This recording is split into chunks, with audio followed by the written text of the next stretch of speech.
دوستان عزیز یک تصور. سلام علیکم. من در سوپرمارکت انوری ترکی فروخته شده ایستاده است. چهل خوشروی موندگی ها نرخش 39 سوم و 50 درهم. انوری ترکی اومده در سوپرمارکت جای می‌یابد. انوری توچکی در قدای راه فروخته شده است. راهی سر روید، دیگر راه روید، زمین به سلافان قد زدگی.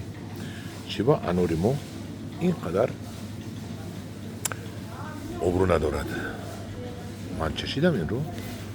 این انور مزهش با مانند انوری، حتی انوری خونی من بری نیست.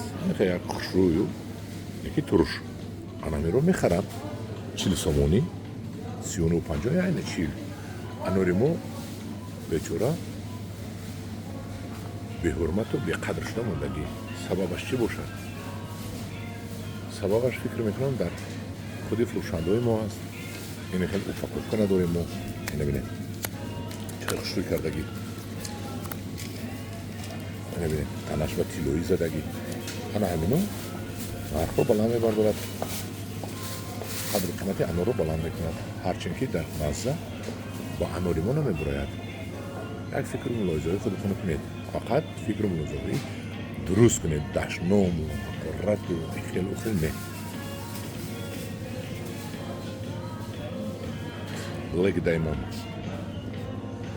تیلوی سیاه گفته است من چی گفته است من این انوری ترکی انوری خودمان پر قدر راه ده 1000 مرتبه این با مزه است.